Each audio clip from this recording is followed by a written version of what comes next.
ఉక్రెయిన్లోని Kyiv నగరంపై Russia మరోసారి దాడి చేసింది. అర్ధరాత్రి డ్రోన్లతో రెచ్చిపోయింది రష్యా. దాదాపు 13 ప్రదేశాలపై అటాక్ చేసినట్లు సమాచారం. ఇక ఉక్రెయిన్ వైమానిక రక్షణ దళాలు కూడా అప్రమత్తమయ్యాయి. నగర వ్యాప్తంగా భారీగా బాంబుల వర్షం కురిసినట్టుగా తెలుస్తుంది. బాంబుల మోతతో ఒక్కసారిగా ప్రజలు భయాందోళనకు గురయ్యారు. 14 మందికి గాయాలయ్యాయి. ఆసుపత్రిలో చికిత్స పొందుతున్నట్టుగా తెలుస్తుంది. హైపర్ సోనిక్ క్షిపణిని ప్రయోగించినట్లు గుర్తించారు. 2 స్థావరాలపై బాలిస్టిక్ క్షిపణులతో దాడి జరిగినట్టుగా తెలుస్తుంది. రష్యా దాడులకు ఉక్రెయిన్ బెంబేలెత్తిపోతుంది. అమెరికా సాయం కోసం ఉక్రెయిన్ చేతులు చాస్తోంది. ఈ క్రమంలో ట్రంప్ ఆసక్తికర వ్యాఖ్యలు చేశారు. జో బైడెన్ హయాంలో ఉక్రెయిన్కు పెద్ద ఎత్తున ఆయుధాలు సరఫరా అయ్యాయంటూ ఆరోపించారు. ఈ నేపథ్యంలో అమెరికా అధ్యక్షుడు మరొకసారి ఉక్రెయిన్కు షాక్ ఇవ్వబోతున్నట్టుగా తెలుస్తోంది. ఇక రష్యాతో భీకర యుద్ధంలో ఉక్రెయిన్కు భారీగా ఆయుధ సాయం చేస్తున్న అమెరికా ఇప్పుడు ఈ గట్టి షాక్ ఇవ్వబోతుంది. కీవ్కు కొన్ని రకాల ఆయుధాల సరఫరాను నిలిపేయాలని నిర్ణయించింది. తమ సొంత ఆయుధ నిల్వలను సమీక్షించిన తర్వాత అగ్రరాజ్యం ఈ నిర్ణయం తీసుకున్నట్టుగా పెంటగాన్ అధికారులు చెప్తున్నారు. రష్యా నుంచి దాడులు తీవ్రమవుతున్న వేళ ఈ పరిణామం ఉక్రెయిన్కు గట్టి ఎదురుదెబ్బగానే చెప్పాలి. ఆయుధాలను ఉక్రెయిన్కు అందించడానికి గత బైడెన్ ప్రభుత్వం అంగీకరించింది. అయితే తమ ఆయుధ నిల్వలను సమీక్షించిన అమెరికా రక్షణ శాఖ కీవ్కి ఇస్తామని హామీ ఇచ్చిన ఆయుధ నిల్వలు చాలా తక్కువగా ఉన్నట్లు గుర్తించి ఆందోళన వ్యక్తం చేసింది. దీంతో ఉక్రెయిన్కు వెళ్లాల్సిన పెండింగ్ షిప్మెంట్లను పంపించొద్దంటూ నిర్ణయించినట్లుగా రక్షణ శాఖ కార్యాలయం పెంటగాన్ అధికారులు చెప్తున్నారు. అయితే ఆ ఆయుధాలు ఏంటనే వివరాలు ఇప్పటివరకు రష్యా రక్షణ శాఖ వెల్లడించలేదు. మరోవైపు ఇటు ఉక్రెయిన్ వైమానిక రక్షణ దళాలు 2 క్రూయిజ్ క్షిపణులతో సహా 270 లక్ష్యాలను కూల్చివేశాయి. మరొక 208 టార్గెట్లు రాడార్ నుంచి తప్పిపోయాయి, అలాగే జామ్ అయ్యాయని కూడా భావిస్తున్నారు. ఉక్రెయిన్లో రష్యా యుద్ధం ప్రారంభమైనప్పటి నుంచి అతిపెద్ద వైమానిక దాడిలో శుక్రవారం వరకు రాత్రిపూట కేవ్ను లక్ష్యంగా చేసుకొని డ్రోన్ క్షిపణి దాడులు జరిగాయి. దాదాపు 23 మంది గాయపడ్డారు. రాజధానిలో అనేక జిల్లాల్లో నష్టాన్ని కలిగించాయి ఈ డ్రోన్లు. రాత్రిపూట రష్యా ఉక్రెయిన్ అంతటా దాదాపు 550 డ్రోన్లు క్షిపణులను ప్రయోగించిందని ఆ దేశ వైమానిక దళం చెప్తోంది. వాటిలో ఎక్కువ భాగం షాహెద్ డ్రోన్లు కాగా ఈ దాడిలో రష్యా 11 క్షిపణులను ప్రయోగించినట్టు చెప్తున్నారు.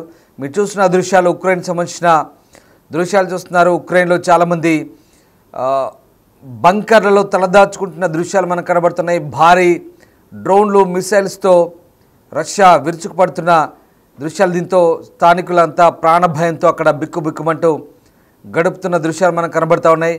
రాత్రంతా కీవ్లోని జర్నలిస్టులంతా కూడా ఉక్రెయిన్ దళాలు వైమానిక దాడిని అడ్డుకోవడానికి ప్రయత్నించినప్పుడు డ్రోన్ల నిరంతర సందడి, అలాగే పేలుల శబ్దం, మెషిన్ గన్ కాల్పుల శబ్దాన్ని స్వయంగా విన్నారు. అదంతా కూడా జర్నలిస్టులు రికార్డ్ చేసిన దృశ్యాలు మనకు కనబడుతున్నాయి. ఈ దాడిలో ప్రధాన లక్ష్యం కీవ్ను, కనీసం రాజధాని కీవ్లో 23 మంది గాయపడ్డారని, 14 మంది ఆసుపత్రి పాలయ్యారని అక్కడ మేయర్ విటాలీ క్లిట్కో చెప్తున్నారు. సో విటాలీ క్లిట్కో చెప్తున్న ప్రకారం ఉక్రెయిన్ వైమానిక రక్షణ దళాలు 2 క్రూయిజ్ క్షిపణులతో సహా 270 లక్ష్యాలను కూల్చివేశాయి. మరొక 208 లక్ష్యాలను రాడార్ నుంచి తప్పిపోయి జామ్ అయినట్టుగా చెప్తున్నారు. రష్యా 9 క్షిపణులు అలాగే 63 డ్రోన్లతో 8 ప్రదేశాలను విజయవంతంగా ధ్వంసం చేసింది. అడ్డగించిన డ్రోన్ల శిథిలాలు కనీసం 33 ప్రదేశాల్లో పడ్డట్టుగా చెప్తున్నారు. అధ్యక్షుడు డొనాల్డ్ ట్రంప్ రష్యా అధ్యక్షుడు వ్లాదిమిర్ పుతిన్తో ఫోన్ చేసి ఉక్రెయిన్కు కొన్ని ఆయుధాల రవాణాను నిలిపివేయాలని తన పరిపాలన తీసుకున్న నిర్ణయంపై మొదటి బహిరంగ వ్యాఖ్యలు చేసిన కొన్ని గంటల తర్వాతే ఈ దాడి జరిగింది. ఆ నిర్ణయం పేట్రియాట్ క్షిపణులు, AIM-7 sparrow air to air క్షిపణి, అలాగే తక్కువ శ్రేణి స్టింగర్ క్షిపణులు వంటి ఆయుధాలను ప్రభావితం చేస్తుంది. ఇన్కమింగ్ క్షిపణులు అలాగే డ్రోన్లను ఎదుర్కోవడానికి రష్యన్ విమానాలను కూల్చివేసేందుకు ఇవి అవసరం ఉన్నట్టుగా చెప్తున్నారు. రష్యా యుద్ధంలో గతంలో జరిపిన అతిపెద్ద వైమానిక దాడి జరిగిన వారం కూడా కాలేదు. ఆ దాడిలో రష్యా 537 డ్రోన్లు, డెకాయిలు అలాగే 60 క్షిపణులను ప్రయోగించిందని ఉక్రెయిన్ వైమానిక దళం చెప్తోంది. మొత్తం మీద రాజధాని కీవ్ను టార్గెట్గా చేసుకొని రష్యా మరొకసారి రెచ్చిపోతుంది. భారీ డ్రోన్లు మిసైల్స్తో దాడికి దిగుతుంది. దానికి సంబంధించిన దృశ్యాలు చూస్తున్నాం. రాజధాని కీవ్లో భారీ మిసైల్స్ దాడులతో ఒక్కసారిగా ఆ ప్రాంతమంతా కూడా దట్టమైన పొగలు అలుముకొని ఆ ప్రాంతమంతా విధ్వంసానికి గురైన దృశ్యాలు మనకు కనబడుతూ ఉన్నాయి. కనీసం 10 జిల్లాల్లో అందులో 5 జిల్లాల్లో భారీ నష్టం వాటిల్లినట్టుగా అత్యవసర సేవలు చెప్తున్నాయి. ఇక ప్రధానంగా సోలోమియన్స్కీ జిల్లాలో 5 అంతస్తుల నివాస భవనం ధ్వంసమైంది. అలాగే 7 అంతస్తుల భవనం పైకప్పుకు మంటలు అంటుకున్నాయి. ఇక ఒక గిడ్డంగి గ్యారేజ్ కాంప్లెక్స్ అలాగే ఆటో మరమ్మతు కేంద్రంలో కూడా మంటలు చెలరేగాయి. దానికి సంబంధించిన దృశ్యాలు ప్రస్తుతం మనం చూస్తున్నాం.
మరోవైపు స్వియాటోషిన్కీ జిల్లాలో 14 అంతస్తుల నివాస భవనంపై ఒక్కసారిగా మిసైల్స్ పడడంతో మంటలు చెలరేగాయి. సమీపంలోని అనేక వాహనాలు కూడా అగ్నికి ఆహుతయ్యాయి. నివాసేతర సౌకర్యాల వద్ద కూడా మంటలు చెలరేగినట్టు తెలుస్తోంది. ఇటు షెవ్చెంకివ్స్కీ జిల్లాలో కూడా 8 అంతస్తుల భవనంపై దాడి జరిగింది. మొదటి అంతస్తు పూర్తిగా దెబ్బతింది. అలాగే డార్నిట్స్కీ అలాగే హోలోసివ్స్కీ జిల్లాలో కూడా శిథిరాలు కూలిపోయినట్టుగా తెలుస్తోంది. ఉక్రెయిన్ జాతీయ రైల్వే ఆపరేటర్ ఉక్రాల్జిస్టియా మాట్లాడుతూ డ్రోన్ దాడులు కీవ్లో రైళ్ల మౌలిక సదుపాయాలను దెబ్బతీశాయని చెప్తున్నారు. మొత్తం మీద దాదాపు 10 జిల్లాలతో పాటు రైల్వే ప్రాంతాలపై కూడా భారీ డ్రోన్లు మిసైల్స్తో ఉక్రెయిన్ ప్రాంతాలపై రష్యా విరుచుకుపడ్డట్టుగా తెలుస్తోంది. ఇక ఈ నేపథ్యంలో భారీ నష్టమైతే సంభవించినట్టుగా చెప్తున్నారు. మరోవైపు ఇటు ఉక్రెయిన్పై రష్యా రసాయన ఆయుధాల వినియోగం విస్తృతంగా జరుపుతున్నట్టు డచ్ రక్షణ మంత్రి చెప్తున్నారు. ఉక్రెయిన్ సంక్షోభం రసాయన ఆయుధాలకు సంబంధించి ఆయన ప్రత్యేకంగా రష్యా దీన్ని ఉపరితలం నుంచి విస్తృతంగా ఉపయోగిస్తున్నట్టు డచ్ రక్షణ మంత్రి వెల్లడించినప్పుడు మరింత ఆందోళన కలిగిస్తుంది. ఉక్రెయిన్లో రష్యా నిషేధిత రసాయన ఆయుధాలను ఉపయోగిస్తున్నట్టు డచ్ సైనిక నిఘా సంస్థ వెల్లడిస్తోంది.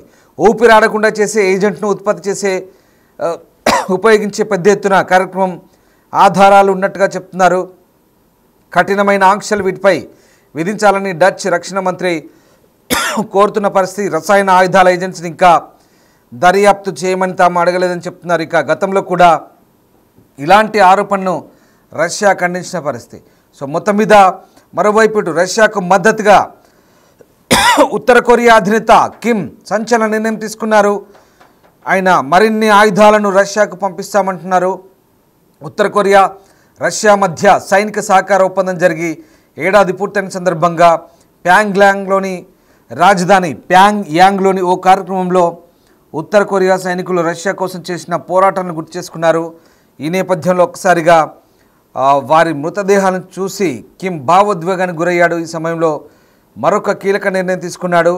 ఉక్రెయిన్ రష్యా మధ్య జరుగుతున్న యుద్ధంతో తమకు సంబంధం లేదని, అయినప్పటికీ యుద్ధంలో తమ సైనికులు రష్యాతో ఇంతకాలం లేరంటూ బుకాయించిన ఉత్తర కొరియా ఇటీవల విడుదల చేసిన ఓ వీడియోలో కిమ్ ఓపెన్ అయిన తర్వాత ప్యాంగ్యాంగ్లో జరిగిన రష్యా ప్రతినిధులు కూడా ఇందులో పాల్గొన్నారు. ఆ సమావేశంలో కిమ్ మరొక సంచలన నిర్ణయం తీసుకున్నారు. రష్యాకు మద్దతుగా మరొక 30,000 మంది సైనికులు పంపేందుకు కూడా సిద్ధమంటూ ప్రకటించారు. ఈ నేపథ్యంలో పరిస్థితి మరింత చేయి దాటే అవకాశం అయితే కనిపిస్తోంది.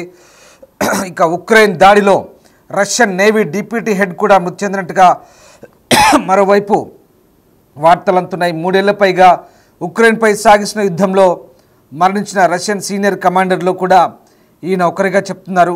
మొత్తం మీద వరుస దాడులు, భీకర దాడులు అయితే సాగుతున్నాయి. రష్యా ఉక్రెయిన్ మధ్య ఈ యుద్ధం ఇంకా ఎన్నేళ్ల పాటు సాగుతుంది, ఎన్ని రోజుల పాటు యుద్ధం కొనసాగుతుంది అనేది ఇంకా పూర్తి స్థాయి క్లారిటీ రాలేదు. ఇప్పటికే 3 సంవత్సరాలు పూర్తవుతుంది. 4వ సంవత్సరంలోకి రష్యా ఉక్రెయిన్ యుద్ధం ఎంటర్ అవుతున్న వేళ రష్యా ఉక్రెయిన్పై మరిన్ని భీకర దాడి చేసింది. ఇది అమెరికా ఉక్రెయిన్కు ఆయుధాల సరఫరా తగ్గిస్తామని చెప్పిన కొద్ది గంటల్లోనే.